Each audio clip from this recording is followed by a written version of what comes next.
డబ్బా కాదు అన్నను కూడా తీరారే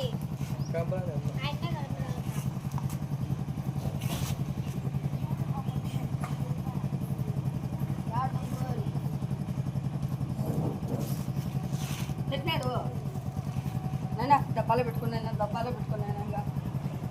ఇది తీసుకొని మెమ్మకు పంపిన వాళ్ళ అత్తకు బాగలేదని నిన్ననే పోయింది అమ్మ.